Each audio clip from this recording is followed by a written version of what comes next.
Hello students, आज का discussing topic है साइक्लोट्रॉन। आज हम लोग साइक्लोट्रॉन से रिलेटेड बहुत सारी बातों को जानने वाले हैं। आज बहुत सारा डाउट्स जो साइक्लोट्रॉन से रिलेटेड है उसको भी हम क्लियर करने वाले हैं। तो अगर आपने पहले भी कोई वीडियो साइक्लोट्रॉन से रिलेटेड देखा है या आपने स्टडी किया है बुक्स में, तो भी आपको ये वीडियो देखना चाहिए। और मैं आपसे कहना चाहूँगा कि आप विदाउट स्किपिंग कंप्लीट वीडियो देखिए, ताकि आपके बहुत सारे डाउट्स इस वीडियो में क्लियर होने वाले हैं। तो आइए स्टूडेंट्स, शुरुआत करते हैं। साइक्लोट्रॉन क्या है? साइक्लोट्रॉन एक एक्सेलरेटर है।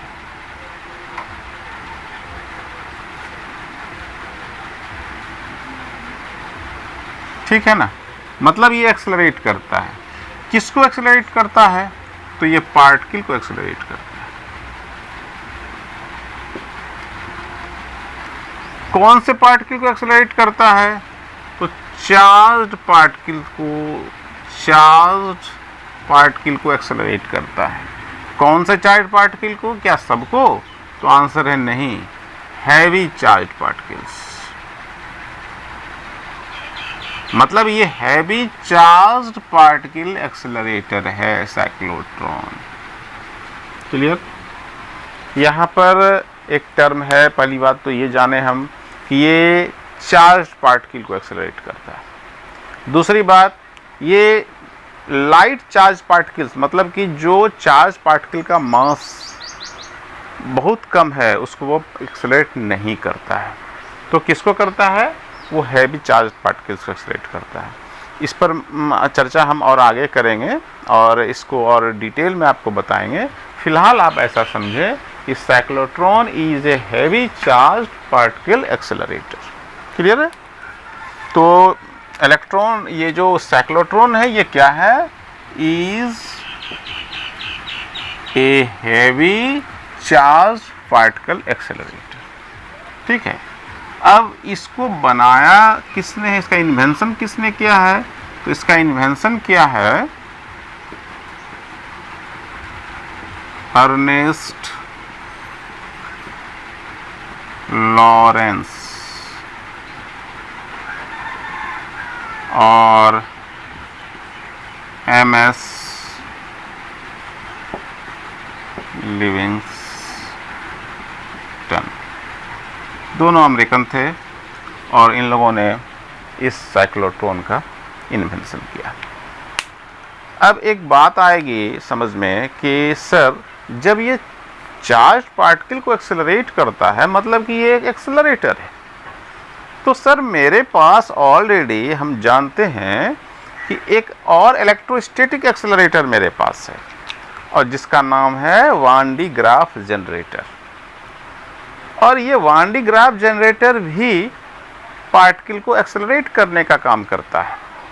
तो फिर इसकी ज़रूरत, जो इलेक्ट्रोमैग्नेटिक एक्सेलरेटर है, जो साइक्लोट्रॉन के नाम जिसको हम कहते हैं, वो फिर क्यों आवश्यक हुआ? उसका इन्वेंशन क्यों आवश्यक हुआ? तो इस पर भी हम चर्चा करेंगे स्टूडेंट्स। तो आगे बढ़ते हैं। इतना फिलहाल समझें कि ये जो साइक्लोट्रॉन है, ये साइक्लोट्रॉन क्या है? ये एक हैवी चार्ज पार्टिकल एक्सेलरेटर है। क्लियर? चलते हैं आगे बढ़ते हैं।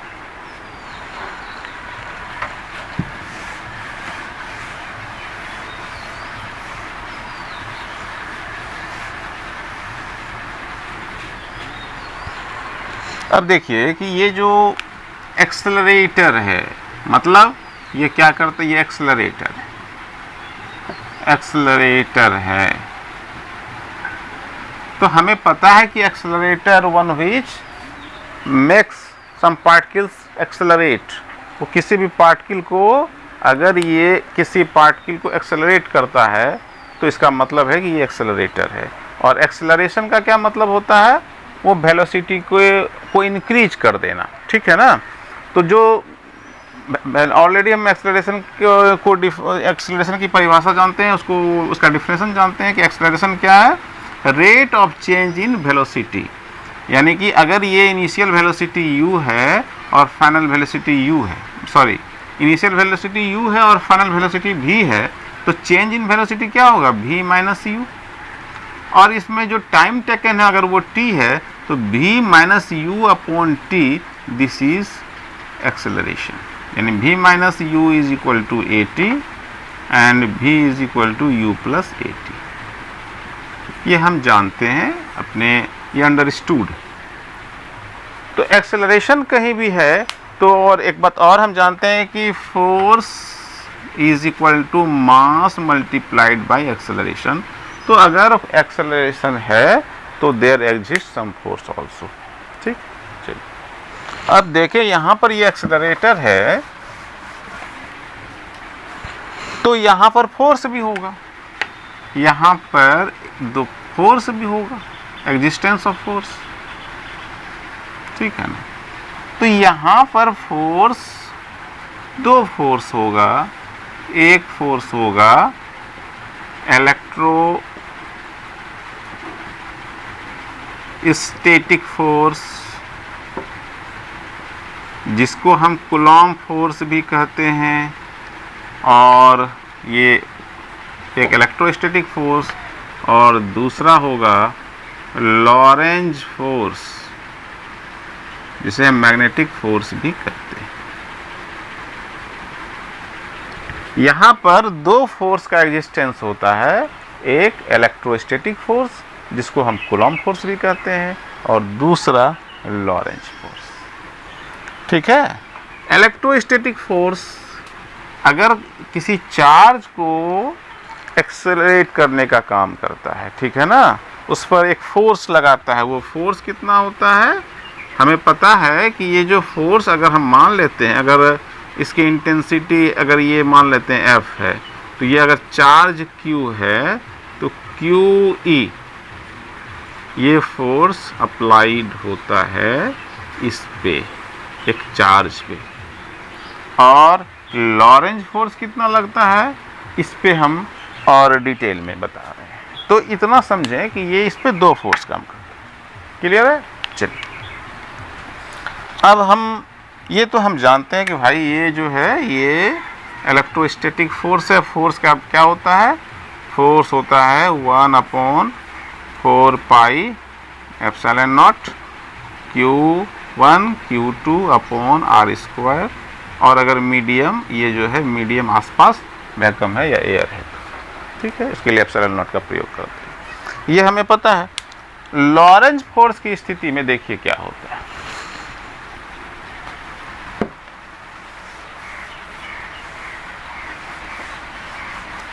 यहाँ स्टूडेंट्स हम साइक्लोट्रॉन की चर्चा करने से पहले थोड़ी सी बेसिक्स की चर्चा करते हैं। तो इसको हम ऐसा कर सकते हैं, इसको लिख सकते हैं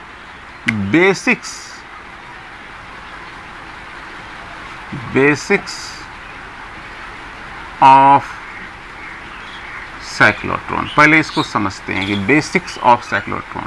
साइक्लोट्रॉन की चर्चा करने से पहले कुछ बेसिक फैक्ट्स है, कुछ कंसेप्ट है, तो उसको जानना आवश्यक है।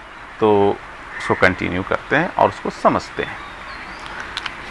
तो यहाँ साइक्लोट्रॉन में एक फोर्स काम करता है, लॉरेंज फोर्स। लॉरेंज फोर्स, ठीक है ना स्टूडेंट्स। ये लॉरेंज फोर्स के बहुत सारी स्थितियां हैं। उन स्थितियों में अगर चार्ज, किसी भी चार्ज को, ये लॉरेंज फोर्स क्या है कि जब किसी भी चार्ज पार्टिकल्स मैग्नेटिक इन्फ्लुएंस में होता है तो उस पे एक फोर्स एक्ट करता है, that is called Lorentz force, ठीक है। तो ये लॉरेंज फोर्स, अगर मान लीजिए कि चार्ज पार्टिकल रेस्ट में, मान लीजिए कि कूलॉम चार्ज है और ये रेस्ट में है, ये रेस्ट में है, तो इसकी वेलोसिटी कितनी होगी, 0। मैग्नीट्यूड ऑफ वेलोसिटी 0 होगी, ठीक है, एज ए वेक्टर भी 0 वेक्टर। तो यहाँ पर जो फोर्स है लॉरेंज फोर्स, इसको FL से डिनोट करते हैं। तो हमें पता है कि Lorentz force as a vector होता है QV क्रॉस B, और अगर हम इसको लिखें scalar, that is its magnitude only, FL is equal to q v b sine of theta. तो चूंकि यहाँ पर वेलोसिटी 0 है, इसीलिए लॉरेंज फोर्स का मैग्नीट्यूड भी 0 होगा और as a vector this is case. तो ये पहला केस है। पहला केस है कि चार्ज अगर रेस्ट में। क्लियर है?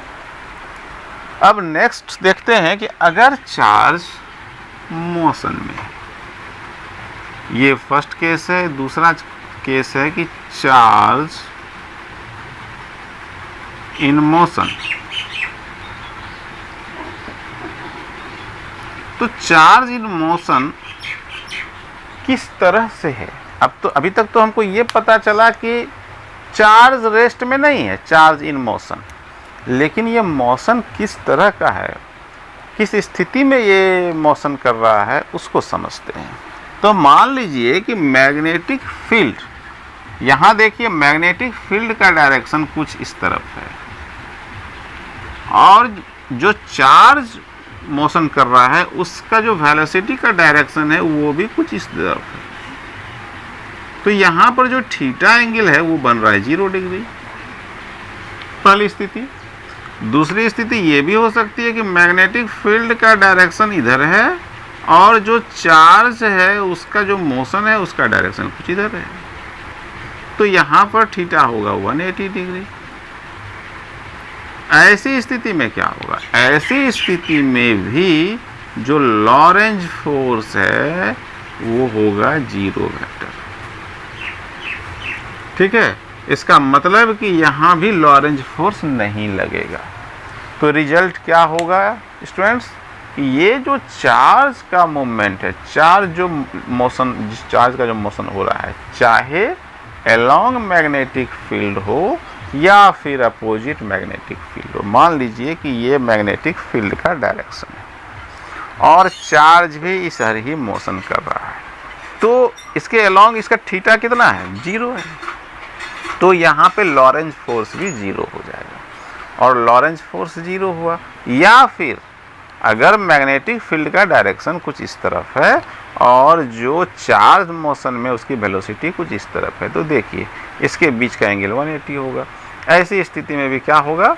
जो लॉरेंज फोर्स है उसका जो मैग्नीट्यूड है वो 0 हो जाएगा। तो इसका रिजल्ट क्या होगा?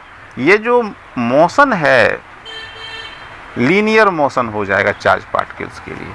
मतलब इसमें जो वेलोसिटी जो है वो यूनिफॉर्म वेलोसिटी से वो मूव करेगा, यानी कि एक्सेलरेशन जो है यहाँ पे वो 0 हो जाएगा।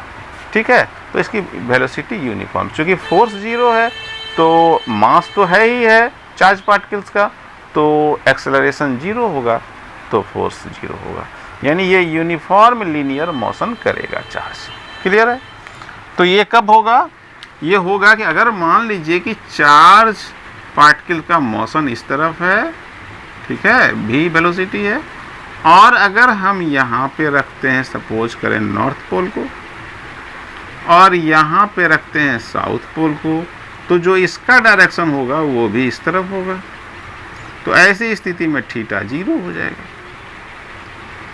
या इसके विपरीत अगर मान लीजिए कि चार्ज इस डायरेक्शन में, इसका वेलोसिटी इधर है और हम यहाँ रखते हैं नॉर्थ पोल को और यहाँ रखते हैं साउथ पोल को, तो इसका डायरेक्शन इस तरफ होगा, यहाँ थीटा होगा 180 डिग्री।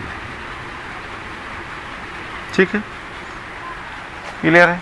चलिए, तो ये कुछ इस सिनेरियो में होगा। नेक्स्ट स्थिति क्या होगी?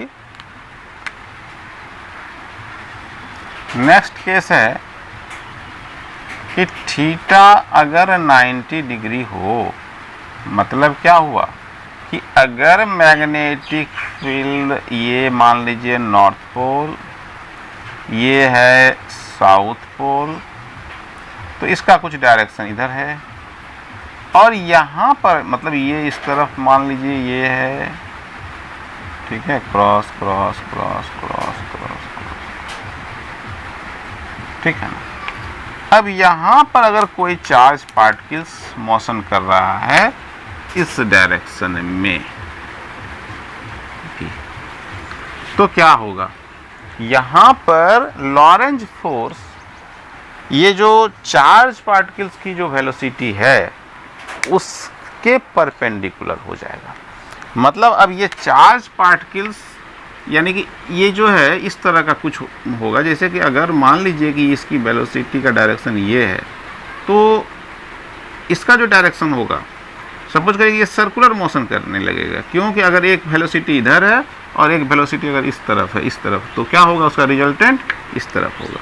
तो ये एक सर्कुलर मोशन करेगा, देखिए ये सर्कुलर मोशन होगा। और अगर ये सर्कुलर मोशन हुआ, अगर ये सर्किल इसकी ट्रेजेक्ट्री है, तो मान लेते हैं कि इसका सेंटर O है और इसका रेडियस जो है ये R है। तो अगर A पॉइंट पर चार्ज पार्टिकल्स अभी है, तो इसकी वेलोसिटी ये हुई और ये इस तरफ लॉरेंज फोर्स का डायरेक्शन हुआ, यानी कि ये 90 डिग्री हो गई।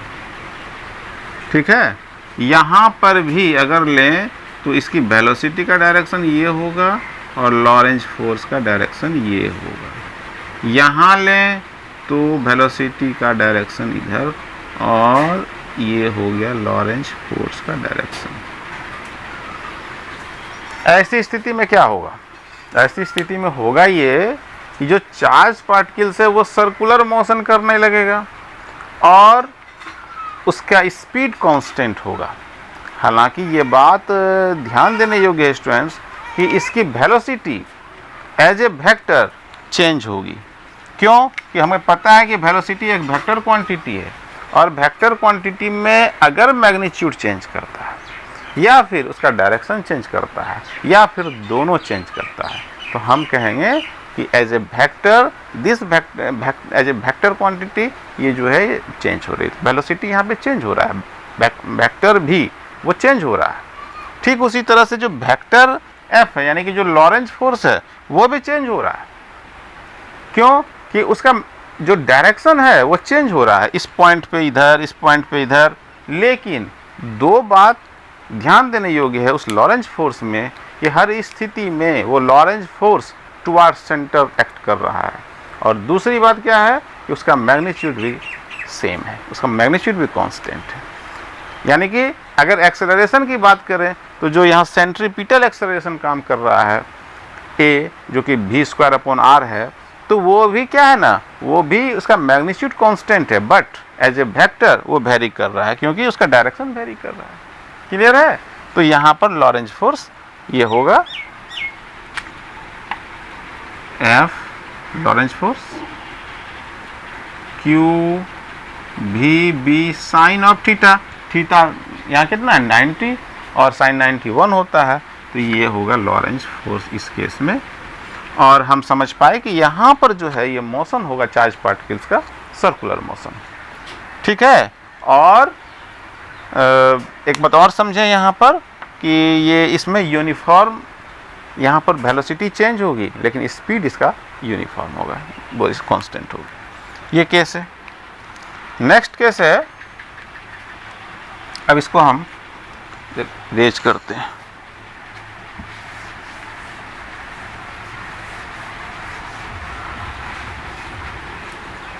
अब देखिए एक केस है, ये मान लीजिए कि थीटा 0 भी नहीं है, ये 90 भी नहीं है, ये 180 भी नहीं है। तो मान लेते हैं कि सपोज करिए कि ये जो है ये है B और ये है B, ये B हो, ये B है और ये जो एंगल है ये थीटा है। तो यहाँ पर क्या बात होगी, ये जो V का दो कंपोनेंट्स होगा, एक कंपोनेंट्स होगा जो परपेंडिकुलर इस तरह से है, ये होगा V साइन ऑफ थीटा और दूसरा होगा इधर V कोसाइन ऑफ थीटा। तो जो V साइन ऑफ थीटा है वो उसको सर्कुलर मोशन प्रोवाइड करेगा उस चार्ज पार्टिकल्स को, जबकि जो V कोसाइन ऑफ थीटा है उसको वो लीनियर मोशन प्रोवाइड करेगा। तो होगा क्या इसका रिजल्ट? इसका रिजल्ट होगा कि इसका मोशन चार्ज पार्टिकल्स का कुछ इस तरह से होगा, इस तरह से हेलिकल। ये हेलिकल मोशन करेगा। ठीक है ना। तो यहाँ पर ध्यान देने के लिए हम इस चीज़ को आप याद रखिए कि यहाँ पर चार्ज पार्टिकल्स का मोशन कम से कम 3 तरह का होता है। अगर रेस्ट में है तो कोई बात ही नहीं है, अगर ऐसे है तो 3 तरह का मोशन है। क्या मोशन है? अगर आप इस तरह को समझें, 3 तरह की मुख्य बात आप ये समझें ऐसा कि आप इसको ऐसे फोकस करें कि आप 2 तरह का मोशन को तो ध्यान से रखिए कि अगर एक मोशन में तो मोशन है ही नहीं, मैग्नेटिक इन्फ्लुएंस में अगर वो चार्ज पार्टिकल्स डाला गया है या रखा गया है या ऑलरेडी है, तो अगर वो चार्ज रेस्ट में है तो मैग्नेटिक फील्ड का जो मैग्नेटिक फोर्स है, जिसको हम लॉरेंज फोर्स कहते हैं, वो तो काम कर ही नहीं रहा, वो जीरो है। तो वो उसमें मोशन क्या उसमें कंसिडर करना, वो ऑलरेडी वो तो रेस्ट में है। दूसरी बात है कि अगर वो लॉरेंज फोर्स यानी कि मैग्नेटिक फील्ड का जो डायरेक्शन है, अगर वो डायरेक्शन के अपोजिट डायरेक्शन यानी कि वो हो रहा है या फिर उसी के अलॉन्ग हो रहा है, तो क्या होगा? वो लीनियर मोशन होगा, लीनियर मोशन होगा और यूनिफॉर्म वेलोसिटी उसकी होगी। तो एक मोशन तो आप वो ध्यान में रखिए। दूसरा मोशन आप ध्यान में रखिए कि ये जो अगर वो परपेंडिकुलर है, यानी कि जो मैग्नेट हमने रखा है, प्लेस किया है, मैग्नेटिक फील्ड और जो उसकी वेलोसिटी का जो डायरेक्शन है वो परपेंडिकुलर है, तो क्या होगा? ये सर्कुलर मोशन होगा। और अगर ये है मतलब 0 भी नहीं है, 90 भी नहीं है, 180 भी नहीं है, तो क्या होगा? ये हेलिकल मोशन होगा। तो यहाँ पर आप इस 2 को खास करके फोकस करें कि आप यहाँ पर ये भी कट, ये जो यूनिफॉर्म मोशन है वो भी कट। तो मेरे काम का कौन सा है? मेरे काम का है ये साइक्लोट्रॉन में जो अपरेटस जो है, ये जो डिवाइस है साइक्लोट्रॉन, उसमें इस तरह से रखा जाता है। और क्यों रखा जाता है इसको स्टूडेंट्स हम समझ पाए तो याद रखिए कि वहाँ पर साइक्लोट्रॉन में जब भी प्लेस किया जाता है, तो मान लीजिए कि अगर ये चार्ज है, अगर चार्ज का मोशन इधर है, तो हमको यहाँ पर नॉर्थ पोल और यहाँ पर हमको साउथ पोल रखना है। ऐसा इसलिए क्योंकि ये जो इस तरह का जो मतलब फील्ड लाइंस है, मैग्नेटिक फील्ड, ये इसके परपेंडिकुलर हो जाए, तभी सर्कुलर मोशन होगा। और मेरा जो कंसर्न है, मेरा जो पर्पस है, वो यही है कि इस चार्ज पार्टिकल्स को सर्कुलर मोशन में घुमाया जाए। क्लियर हुआ? तो याद रखिएगा कि साइक्लोट्रॉन में ये बहुत ही आवश्यक है कि जो मेरा मैग्नेट है उसको इस तरह से हम अरेंज करें, उस तरह से प्लेस करें कि फील्ड लाइंस और चार्ज मोशन दोनों कैसा होना चाहिए? परपेंडिकुलर। क्लियर? चलिए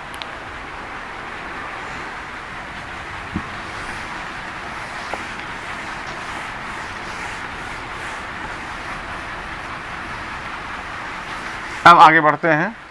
अब देखते हैं, अब सिर्फ बात हम करते हैं, बाकी सबको ध्यान से अब कुछ समय के लिए साइड करते हैं। वो जो 3 केसेज है, एक लीनियर, दूसरा हेलिकल और तीसरा आपका सर्कुलर, तो हम सिर्फ सर्कुलर को ही ध्यान देंगे। तो सर्कुलर मोशन जब भी है, ये मान लीजिए कि ये सर्कुलर मोशन, ये चार्ज पार्टिकल्स, यहाँ चार्ज पार्टिकल्स है ए पॉइंट पर मान लीजिए, ठीक है, इसका वेलोसिटी इस तरफ है v, और ये इस रेडियस है r, ये ओ पॉइंट। तो यहाँ पर ऑलरेडी मैग्नेटिक फील्ड है, यहाँ मैग्नेट समझ लें क्योंकि ये भीतर की तरफ है, ये मैग्नेट फील्ड है।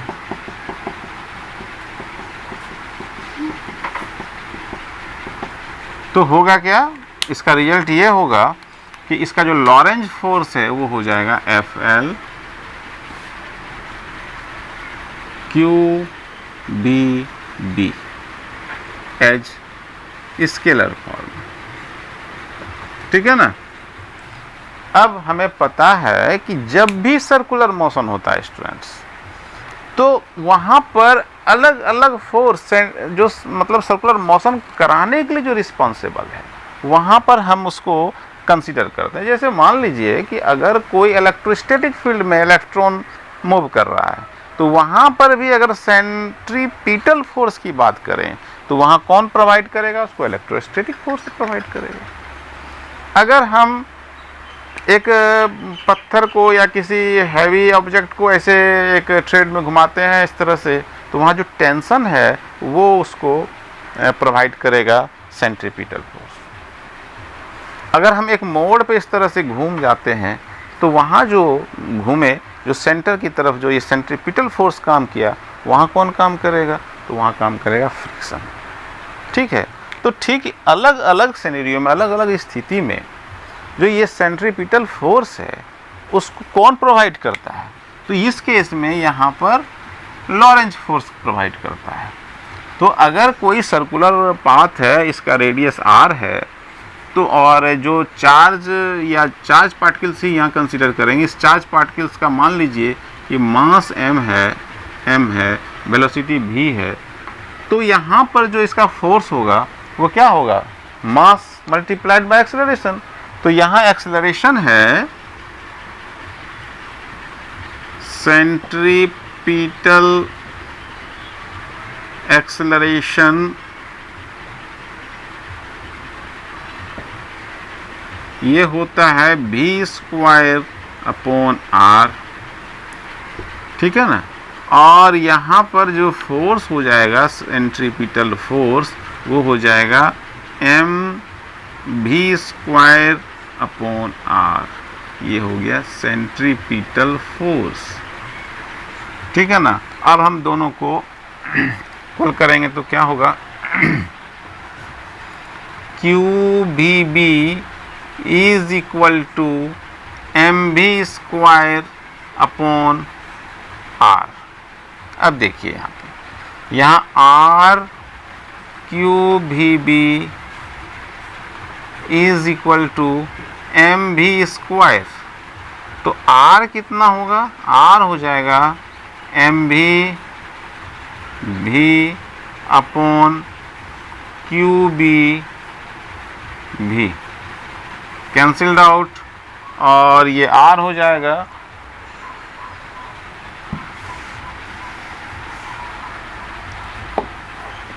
ये r होगा mv अपॉन QB।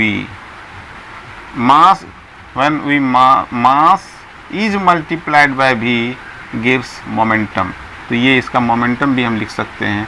तो यहाँ हम देख रहे हैं कि जो रेडियस है उसका जो वैल्यूएशन आया, वो वैल्यू कितना आया? mv upon QB। मान लीजिए आप इसको थर्ड इक्वेशन मान लीजिए, इसको मानिए सेकेंड, तो यार का वैल्यूएशन आया। क्लियर?